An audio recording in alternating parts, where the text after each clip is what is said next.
Hello students, myself Manju Mawani. I welcome you in BA Path Second Year English Literature online class. In which class we discuss about a poem that name is Rabbi Ben Ezra, composed by Robert Browning. It is a long poem and we discuss about the 12th stanza of this poem. हम 12वें stanza के बारे में discuss करेंगे Robert browning का। जैसे कि हमने पहले जो वीडियो हमने बनाई देखी थी उसमें डिस्कस किया था इसके पहले की जो 11 स्टैंजा थे। और ये जो पोएम है आपकी बेन इज़रा की, जो बेन इज़रा थे वो क्या थे, 12th सेंचुरी के एक स्कॉलर थे, एक विद्वान थे जो युवावस्था मतलब कि जो ओल्ड एज और जो यंग एज है उसके बीच में क्या है कंपैरिजन करके बताते हैं कि जो ओल्ड एज है वो जो यंग एज है उससे ज़्यादा बेटर है।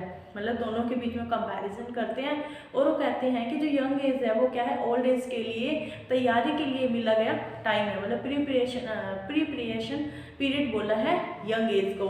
जो हमने 11th स्टैंजा किया था उसमें यही कहा हुआ था। बेन इज़रा है, ये क्या है, एक ड्रामेटिक मोनोलॉग है। ये जो पोएम है वो एक ड्रामेटिक मोनोलॉग है जिसमें क्या होता है, पोइट ना बोलकर पोइट किसी और के मतलब कि थॉट्स को एक्सप्रेस करता है। क्योंकि जो पोइट है वो तो है रॉबर्ट ब्राउनिंग, लेकिन जो पोएम है मतलब पोएम में जो थॉट्स हैं वो किसके हैं, बेन इज़रा के हैं। बेन इज़रा मतलब जो एक विद्वान थे उसके थॉट्स हैं और वो अपने थॉट्स को क्या कर रहे हैं, एक्सप्रेस कर रहे हैं रीडर के सामने, मतलब हमारे सामने वो बता रहे हैं। जो 11th स्टैंजा था उसमें हमने देखा था कि किस तरीके से हम भगवान ने हमें क्या बनाया है, सुपीरियर बनाया है अदर लो काइंड जो क्रिएचर्स हैं, जैसे जानवर हो गए, पक्षी वगैरह जो है, उनसे हमें कुछ ज़्यादा पावर्स देकर हमें ज़्यादा सुपीरियर मतलब उनसे ज़्यादा बेटर बनाया है। क्योंकि वो क्या करते हैं, वो सिर्फ लेना जानते हैं। जो लो काइंड के क्रिएचर्स हैं, जो मतलब जानवर कह सकते हैं हम, नॉर्मली जानवर हो गए, इंसेक्ट्स हो गए, वो क्या है, सिर्फ लेना जानते हैं। लेकिन जो ह्यूमन काइंड है वो क्या है, लेने के साथ साथ वो गॉड की तरह देना भी जानता है। क्योंकि वो क्या है, गॉड के द्वारा बनाई गई सबसे अच्छी वो क्या है, क्रिएचर है, सबसे अच्छा वो आकृति कह सकते हैं, या हम कह सकते हैं सबसे जो हम उसकी जो सबसे अच्छी आकृति कह सकते हैं, या उसकी सबसे अच्छी कृति कह सकते हैं। आकृति नहीं होगा, कृति बोलेंगे। क्रिएचर मतलब जो भगवान ने बनाए हैं, यहाँ पूरी दुनिया हम जानते हैं भगवान ने बनाई है अकॉर्डिंग टू बेन इज़रा, कि भगवान ने पूरी दुनिया बनाई है, लेकिन उसने क्या है, इंसानों को कुछ अच्छा बनाया है, कुछ सुपीरियर बनाया है, ताकि वो क्या कर सके, अपने जीवन को अच्छा बना सके, अपनी लाइफ को सुधार कर सके। और वो कहते हैं कि हमें क्या है, स्पिरिचुअल अपने सुख है, जो स्पिरिचुअल मतलब कि आध्यात्मिक जो सुख है उनको लेने के लिए, उनको गेन करने के लिए हमें ट्राई करना चाहिए, ना कि सिर्फ हमारी जो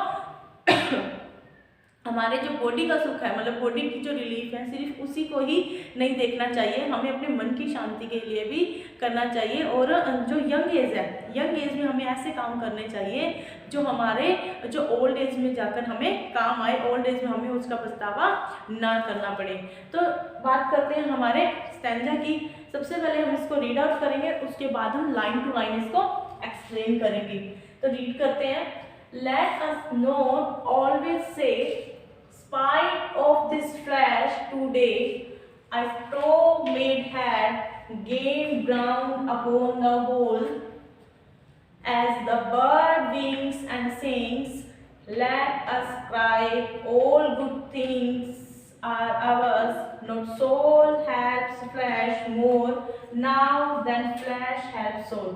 अब ये जो स्टैंजा है इसमें जो बेन इज़रा है वो क्या कहेंगे, वो कहते हैं कि हमें ये नहीं सोचना चाहिए कि हमारी जो बॉडी है वो हमारे स्पिरिचुअल जो हमें रिलीफ मिलने वाला है उसके अंदर वो क्या है, रुकावट बनेगी या वो किसी भी तरह की प्रॉब्लम करेगी। मतलब पहले जो स्टैंजा था उसमें कहा था कि जो हमारी बॉडी है सिर्फ उसी का सुख नहीं देखना है, लेकिन वो अपनी बात क्लियर कर रहे हैं कि उनके कहने का मतलब ये नहीं है कि अपनी बॉडी को दुख देकर तुम अपनी जो सोल है मतलब अपनी जो आत्मा है उसको सुख दो। यहाँ पर वो कहते हैं let us not always say, कि हमें कभी हमेशा यही नहीं कहना चाहिए, spite of this flash today, कि इस जो फ्लैश मतलब जो हमारी बॉडी है, फ्लैश का मीन्स हमने देखा था यहाँ पे बॉडी से है, कि जो हमारी बॉडी है वो क्या है, हमारे जो सुख है, कौन से सुख है, जो हमारे स्पिरिचुअल सुख है, स्पिरिचुअल मतलब कि जो हमारी आत्मिक आत्मिक जो सुख है हमारे, उसके अंदर वो क्या है, रुकावट पैदा करती है, किसी भी तरीके की डिफिकल्टीज डालती है। हमें मतलब कि क्या है, फ्लैश हमारी बॉडी को ही हर तरीके से ब्लेम नहीं करना चाहिए। आई स्ट्रोव, स्ट्रोव का मतलब है प्रयास करना या ट्राई करना। स्ट्रोव का मीन्स क्या है, ट्राई करना। I strove made had again ground the whole, कि मैं क्या है, had gained, कि जो हमारा head है वो क्या है, ground hold the whole, कि वो पूरे के पूरे जो ground है उसको वो क्या कर ले, गेन कर ले। मेरा head मतलब कि जो मेरा सिर है, मतलब वो क्या है, अच्छे काम करने के लिए कह रहे हैं कि अपने जो यंग एज है उसमें तुम ऐसे काम करो कि तुम क्या है, ओल्ड एज में जाकर अपना सिर ऊंचा कर सको, या हम कह सकते हो उसने ऐसे प्रयास करने हैं जिसमें बॉडी के साथ साथ स्पिरिचुअल सुख भी हो और स्पिरिचुअल रिलीफ भी हो और बॉडी का भी रिलीफ हो। जिस तरीके से अब यहाँ पर ये एग्जांपल देंगे, किसका एग्जांपल दे रहे हैं, बेन इज़रा बर्ड का एग्जांपल देते हैं। As the bird wings and sings, जिस तरीके से एक जो बर्ड है वो क्या है, एक पक्षी है, वो उड़ता भी है और गाना भी गाता है, वो अपना कर्म भी कर रहा है और अपने शरीर को मतलब अपने जो सुख के लिए भी क्या है, वो गाना गा रहा है। जिस तरीके से एक बर्ड, एक पक्षी होता है, वो क्या करता है, फ्लाई करता है और उसी के साथ साथ वो क्या करता है, सिंग करता है, मतलब वो दोनों बातें एक साथ ही कर रहा है। क्योंकि विंग्स मतलब कि उड़ना, विंग्स का हम यहाँ पर जो है वो उड़ने से लिया गया है, यहाँ पर मीनिंग क्या है, फ्लाई से है। विंग्स का मीन्स क्या है, फ्लाई से है। जो बर्ड है वो फ्लाई करता है क्योंकि यही उसका क्या है, काम है। और सिंग्स जो है वो उसकी आदत है, मतलब वो अपनी मर्जी से जो क्या है, सिंगर। उड़ना तो उसे उड़ता है, लेकिन जो गाना है वो अपनी मर्जी से गाता है, इसलिए वो क्या है, दोनों काम करता है। तो बेन इज़रा कहते हैं कि हमें भी क्या है, उसी बर्ड की तरह विंग्स भी मतलब फ्लाई भी करना है और सिंग्स मतलब कि गाना भी है, मतलब कि अपना कर्म करते करते हमें क्या है किसी को बिना दुख दिए, हम कह सकते हैं कि अपनी बॉडी को दुख दिए बिना ही हमें क्या है, स्पिरिचुअल जो आत्मा को जो सुख है वो लेना है। लेट अस क्राई, कि हमें रोना है। All good things are our, कि सारी की सारी जो चीजें हैं वो हमारी हो, ऐसा नहीं रोना है। सिर्फ हमें क्या है, जरूरी नहीं है जो सारी चीजें हैं वो हमारी हो।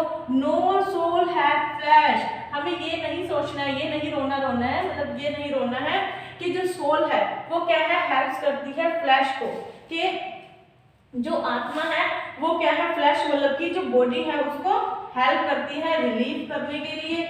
और more than the flesh help soul, और जो सोल जो फ्लैश है मतलब कि जो हमारी बॉडी है वो आत्मा को सुख देने के लिए करती है। मतलब जो दोनों के दोनों है वो क्या है, एक दूसरे के ऊपर डिपेंड करते हैं। ये तो हम जानते हैं कि अगर हमारी आत्मा साथ देगी तो ही हमारी बॉडी को रिलीफ पहुंचेगा, और अगर हमारी बॉडी जो रिलीफ मतलब आत्मा को सुख देने के लिए ट्राई करेगी तो ही हमारे आत्मा को सुख पहुंचेगा। तो यहाँ पर बेन इज़रा कह रहे हैं कि दोनों के दोनों मतलब जो फ्लैश है, जो फ्लैश मतलब कि हमारी बॉडी है, बॉडी और जो हमारी सोल है वो एक दूसरे के ऊपर डिपेंड करती है। अगर सोल को अगर रिलीफ चाहिए तो वो बॉडी की हेल्प के बिना अपना रिलीफ नहीं ले सकती, और जो बॉडी है वो सोल के बिना रिलीफ नहीं ले सकती। मतलब एक दूसरे के ऊपर वो क्या है, पूरे तरीके से डिपेंड करते हैं। तो यहाँ पर बेन इज़रा क्लियरली कह रहे हैं कि सिर्फ बॉडी के सुख के लिए अपनी आत्मा को मत त्यागो, और जो अपनी आत्मा के सुख के लिए अपनी बॉडी को कष्ट मत दो।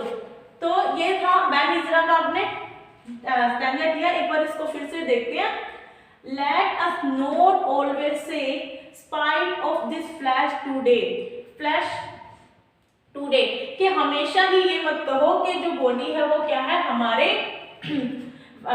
हमारी जो बॉडी है, हमारा जो फ्लैश है वो क्या है, हमारे आत्मिक सुख के लिए या हमारे स्पिरिचुअल जो रिलीफ है उसके अंदर क्या है, वो बाधा डालती है, मतलब डिफिकल्टी डालती है। वो हमेशा ही जो शरीर है वो क्या करता है, हमारी आत्मा को शुद्ध होने से रोकता है, क्योंकि हम क्या है, सिर्फ और सिर्फ अपने शरीर को सुख देने के लिए लगे रहते हैं। जैसा कि हमने पहले वाले स्टैंडर्ड्स में किया था कि वो कहते हैं कि अपने सिर्फ और सिर्फ अपने शरीर को साफ रखने से ही नहीं है, अपनी आत्मा को भी शुद्ध रखना है। लेकिन उसके लिए हमें सारा मतलब हर टाइम यही रोना कि हमारी जो आत्मा है मतलब हमारी जो बॉडी है वो आत्मा को रोकती है या उसमें बाधा डालती है। मतलब दोनों सुख हैं जो वो जरूरी है। I strove made had gain ground the whole, कि मुझे क्या है प्रयास करता है, मैं प्रयास करता हूँ, किसका प्रयास करता हूँ, made had gain ground upon the whole, कि जो मेरा सिर है वो क्या है गेन करे, मतलब कि प्राप्त करे ग्राउंड अपॉन द होल, कि ग्राउंड के ऊपर वो सारा का सारा जो भी है वो उसको गेन कर ले।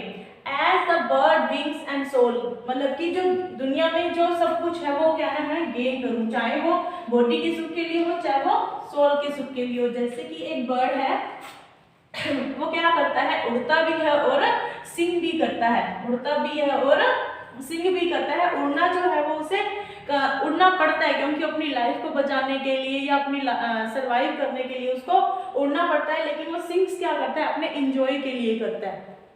जो भी उड़ने की जो उसकी एक्टिविटी है वो क्या है उसकी बॉडी को रिलीव कर रही है, क्योंकि अगर वो उड़ेगा नहीं तो वो शिकारी के जाल में आ जाएगा। और अगर वो सिंग किस लिए कर रहा है, अपने स्पिरिचुअल रिलीफ के लिए कर रहा है, क्योंकि वो उसको क्या है अच्छा लगता है, तो वो क्या है दोनों काम कर रहा है, उड़ भी रहा है और गा भी रहा है। उसी तरीके से बैन इसला कह रहे हैं ह्यूमन बीइंग को भी क्या है उड़ने के साथ साथ गाना भी चाहिए, मतलब कि काम करने के साथ साथ उसे अपनी जो आत्मिक सुख है उसके लिए भी ट्राई करना चाहिए। Let us cry all good things are our, कि हमें क्या है हमेशा यही मतलब प्रयास करते रहना चाहिए कि जो सारी की सारी जो अच्छी चीजें हैं वो हमारी हो। No soul have flesh more, कि जो फ्लैश है जो सोल है वो क्या है फ्लैश मतलब कि बॉडी को क्या है हेल्प नहीं करती है। क्यों हेल्प नहीं करती है, वो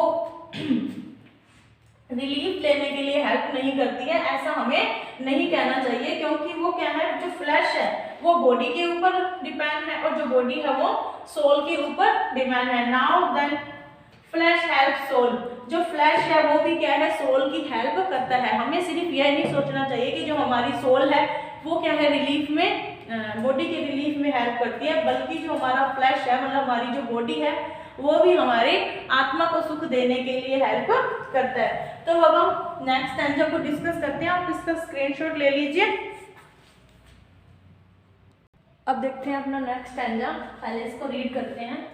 Therefore I summon aids to grant youth's heritage, life struggle having so far reached its term, hence shall I pass approved, a man for I removed from the developed youth, a god from in the young।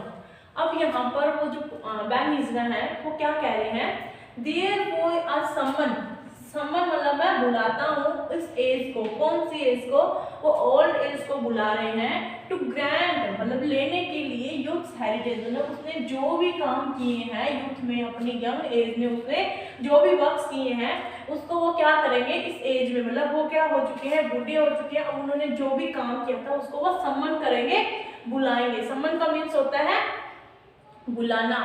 Life struggle having so far reached its term, कि जो life है मतलब जो life थी, कौन सी life थी, जो young age थी उसमें उन्होंने काफी स्ट्रगल किया था, जिसके कारण वो क्या पहुंचे हैं so far reached, जिन्होंने उसके बाद इन्होंने इस एज को far its term reached its term मतलब कि in the old age, मतलब उन्होंने ओल्ड एज कैसे प्राप्त की है, उन्होंने ओल्ड एज लाइफ में स्ट्रगल करके किया है, क्योंकि हमें पता है जो यूथ है वो क्या है द एज ऑफ स्ट्रगल है, एज ऑफ वर्क है, मतलब उसमें काम करना पड़ता है, लेकिन अब वो क्या है उसने ओल्ड एज को ले लिया है, वो ओल्ड एज तक रीच हो गए हैं, पहुंच चुके हैं। Hence I shall I pass approved, वो कहते हैं कि मुझे क्या है स्ट्रगल करना पड़ेगा, किसमें स्ट्रगल करना पड़ेगा, अपनी यंग एज में स्ट्रगल करना पड़ेगा, तब ही मैं क्या हूँ वो पास हो पाऊंगा। पास मतलब कि अप्रूव्ड, और उसके बाद क्या है मैं इस मैनकाइंड मतलब जो मुझे ह्यूमन बनाया है भगवान ने उसको मैं क्या कर पाऊंगा अप्रूव्ड करवा पाऊंगा। कैसे करवा पाऊंगा, लाइफ में स्ट्रगल करके, जब मैं इस टर्म तक पहुंच जाऊंगा, इस एज तक पहुंच गया हूं, और मैं अगर अपने आप को पास करवाना चाहता हूं तो मुझे क्या करना पड़ेगा, यंग एज में स्ट्रगल करना पड़ेगा, और उसके बाद ही मैं क्या कर हो पाऊंगा अप्रूव्ड मतलब कि पास हो पाऊंगा, मैं एक रियल मैन साबित हो पाऊंगा। जैसे कि हम जानते हैं, जैसे आप एग्जाम देते हो, उसमें पास हो जाते हो, उसके बाद ही आप प्रूव्ड होते हो कि आपने क्या है, आप ग्रेजुएट हो। तो उसी तरीके से वो कहता है कि लेकिन आपको ग्रेजुएट होने के लिए क्या आपको स्टडी करनी पड़ती है। उसी प्रकार से बैन इजना क्या कह रहे हैं कि उन्हें जो यंग एज है उसमें क्या है, स्ट्रगल करनी पड़ेगी। उसी के बाद वो क्या है, इस टर्म तक पहुंच जाएंगे। कौन से टर्म तक? ओल्ड एज तक पहुंच पाएंगे। और अगर वो पास होना चाहते हैं, शैल आई पास, तब मैं कब पास होऊंगा? कब पास होऊंगा? जब मुझे अप्रूव कर दिया जाएगा अ रियल मैन, मतलब कि मैं क्या है, एक सच्चा मानव तभी अप्रूव होऊंगा जब मैं स्ट्रगल करके इसको सही तरीके से अपनी लाइफ को करूंगा, अपनी लाइफ को बिताऊंगा, अपनी लाइफ को जीऊंगा। A man for I removed, जो एक मैन है वो क्या है, रिमूव्ड करेगा। क्या रिमूव करेगा? अपनी सारी की सारी जो बुराई है उसको क्या है, रिमूव करेगा। फ्रॉम द डेवलप्ड रूट, उसी के बाद जब अपनी सारी बुराइयों को क्या कर देगा, रिमूव कर देगा, उसके बाद ही वो क्या हो जाएगा, डेवलप्ड मतलब का आप जानते हैं क्या होता है, विकसित, और ब्रूट का मतलब जानवर। तभी वो क्या है, जानवर से विकसित हो पाएगा। जैसे पहले स्टैंजा में उसने कहा था कि अगर जो व्यक्ति जिसके अंदर क्या है, डिजायर नहीं है, चाहते नहीं है, वो क्या है, एक ब्रूट के समान है, एक जानवर के समान है। और यहाँ पर वो बैन इजना क्या कह रहे हैं, बैन इजना कह रहे हैं कि जब हम अपने जो आए मतलब कि रिमूव कर देंगे अपने अंदर के जो सारे के सारे दुर्गुण है, सारी की सारी जो बुराइयां हैं, उनको हम क्या है, रिमूव कर देंगे। और जब हम पास हो जाएंगे एज अ रियल मैन, सच्चे मानव में, तब हम क्या हो जाएंगे, एक जानवर से ज्यादा अच्छे माने जाएंगे, जानवर से ज्यादा क्या माने जाएंगे, डेवलप्ड, विकसित माने जाएंगे।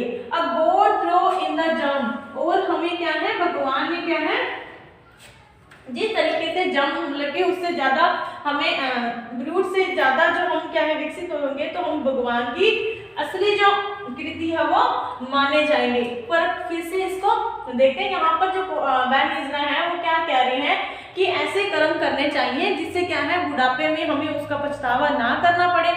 और अगर हम अच्छे कर्म करेंगे, हम क्या है, स्ट्रगल करेंगे, अपने वर्क जो हमें करने चाहिए वो वर्क करेंगे, उसी के बाद हम क्या बन पाएंगे, रियल मैन, हम अप्रूव्ड हो जाएंगे एज अ रियल मैन, मतलब ह्यूमन काइंड हमें तभी ही सच्चा मानव माना जाएगा जब हम क्या है, अप्रूव हो जाएंगे अपने अच्छे कर्मों से।